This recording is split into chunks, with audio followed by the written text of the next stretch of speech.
Video ini diperuntukkan buat kamu yang udah capek hidup miskin. Dengerin ini baik-baik ya. Semua orang yang nonton video ini sekarang, saya yakin pasti bisa sukses. Kenapa? Karena kalau kamu bisa akses video ini, itu artinya kamu punya handphone atau gadget untuk menonton video ini, dan kamu punya internet, yang dimana ini adalah privilege ketimbang banyak orang di luar sana yang bahkan gak bisa mengakses video ini.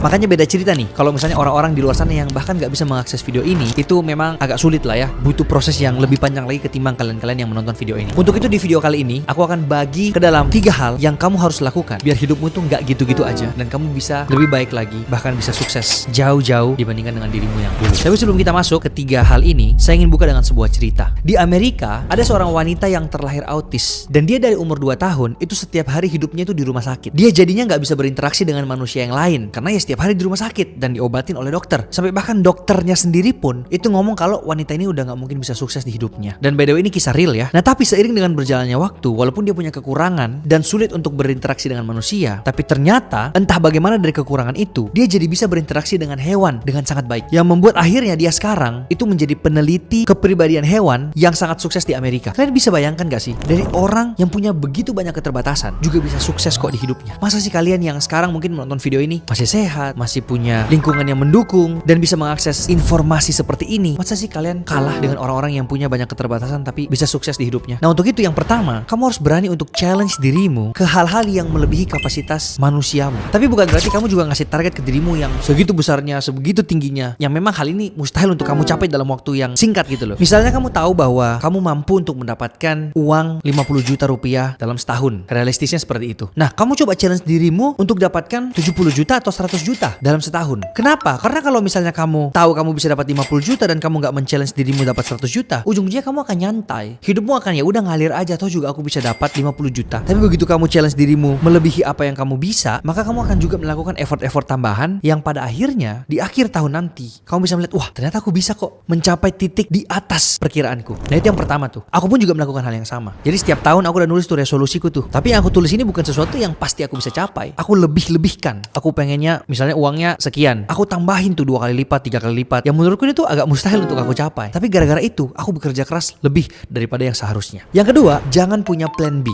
Plan B ini adalah plan cadangan. Kalau misalnya nanti aku gagal di dalam plan aku atau plan utamaku, oh tenang, ada kok jaring-jaring di bawah atau safety net yang siap untuk menjemput aku ketika aku gagal. Jangan. Karena kalau misalnya kalian sudah punya plan cadangan, maka kalian tidak mungkin akan serius dengan plan utama yang kalian kerjakan. Dan ini juga sudah aku buktikan berkali-kali di hidupku. Misalnya, pada saat aku baru balik dari Amerika dan memutuskan buat tinggal di Indonesia, aku tuh sudah bayar apartemen sepanjang setahun loh, tanpa tahu setahun ini aku bakal bisa sukses atau enggak di Jakarta waktu itu. Tapi aku memang sengaja supaya aku nggak punya pilihan lain. Untuk mau nggak mau